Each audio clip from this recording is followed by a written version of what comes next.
Hello everybody, Zoe here from Learning Boosters and welcome to Wisdom Wednesday. This month's Wisdom Wednesday is how to look after you. So I've called this the SOS, Stress SOS plan. I know what it's like to be stressed. I'm quite often stressed myself and I'm sure that you are too. So my query or my question to you is, are we too focused on our to-do list? Sometimes I feel like I have to do X, Y, Z. I can't feel like I've achieved today without having done X, Y, Z. Does that sound familiar? Are you or your child saying these types of things? So things like go, go, go, can't stop, don't have time mentality is actually not always helpful. Focusing so much on our efforts about the future will produce stress responses in our bodies. This in turn releases the hormone, the stress hormone called cortisol. So let me talk a little bit more about cortisol. It's important to understand why we have it and how to help lower our levels of cortisol.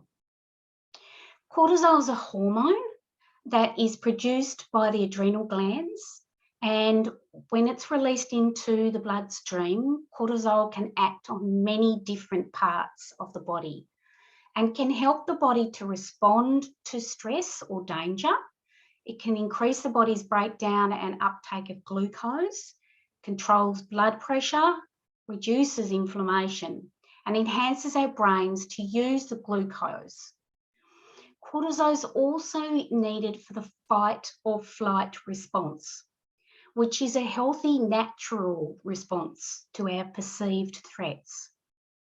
The amount of cortisol produced is highly regulated by your body to ensure that the balance is correct.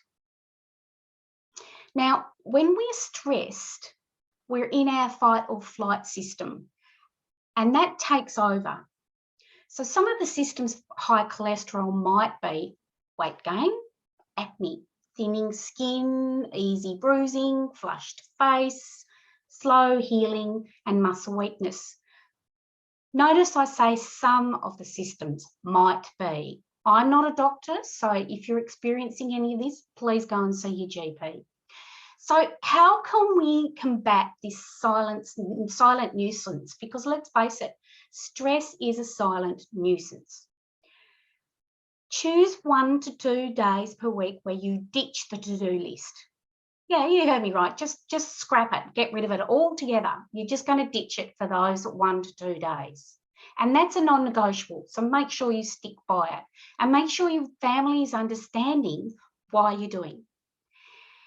Now, take a moment to forget everything you need to do or you think you need to do. I know it's hard. I'm a mama too.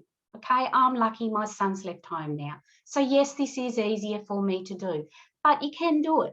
If you're in a big family and you're the main person in that big family, then choose an hour to do it. Set a timer. Say to the kids, this is non-negotiable. You've got to be able to work your own stuff out. So instead of, take a moment to forget everything you need to do. Instead, try a done list.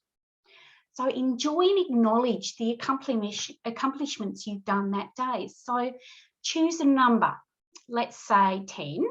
Write out 10 things you've accomplished in the last 3 days.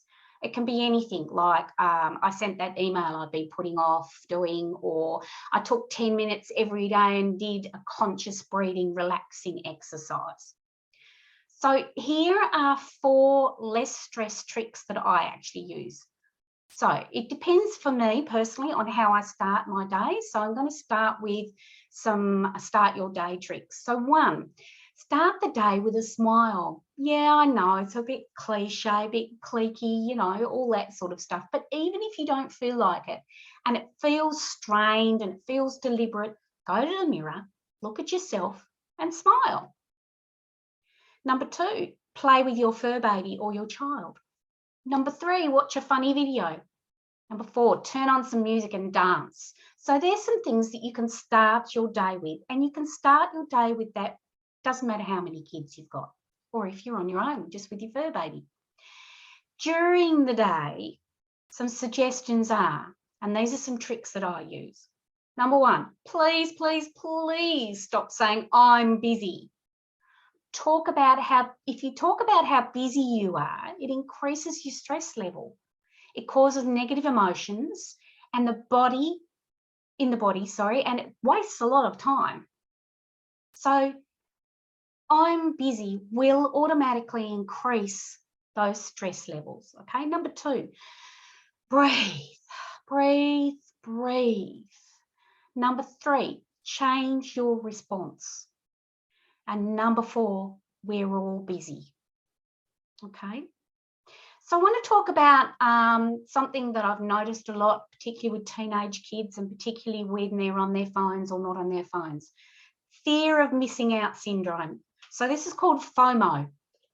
And a lot of us do things out of the fear of missing out. The fear of what will happen if I'm not around. So that's your ego talking there. Reread that. So, rethink that. What will happen if you're not around? Doesn't it sound silly? Often we won't put our phone down or leave them at home when we go for a walk because of FOMO, fear of missing out. This makes us stressed. Find joy in missing out. Leave your phone at home the next time you go for a walk. I always leave my phone at home when I go for a walk. I have an elderly father, anything could happen with him at any time. However, I need to look after me. This is my stress SOS plan. I leave my phone at home when I go for a walk. Look at the view. Say hi to the people you pass by. Talk to your fur baby if you've got a fur baby there. Talk to other people's fur babies about their dogs. Have a pat of a dog. Try it. I dare you. I think you will find your stress levels will come down just from that little thing. Missing out, as it's called, you'll find that it gives you the time and the space to do other things, like working towards goals, putting your feet up and resting, playing with your child or your fur baby more, which in turn makes them happier, less needy. There are always pluses. Lots of people ask me how I manage my 1.5 hours per day non-negotiable. In that time, it's a day where I walk, I meditate, I have a rest, I have lunch.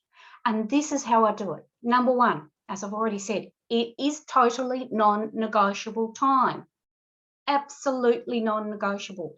Nothing is going to get in my way unless, of course, there's something wrong with my dad or there's been an accident or somebody really badly needs me for some reason. That's the only thing that is going to stop me from having this time out every single day for myself. Number two, I put my phone away or even in another room sometimes or even downstairs because I've got a 2-story house. So I don't have to look at it all the time. So I don't feel that drawn FOMO egging me on to pick that phone up and look at it. Do some of these things to help you. Put this stress SOS plan into practice and I guarantee that you won't miss out. You will find you are a lot less stressed, happier, sleep better, and make yourself and those around you more happy as well, and have better relationships with those around you. I hope this has helped. Give me some feedback, folks. I'd love to know how you get on with this little plan. And as I said, even you can't do 1.5 hours, even if it's 10 minutes, do it for you. This stress SOS plan. Thanks for joining me today, and I'll see you next time.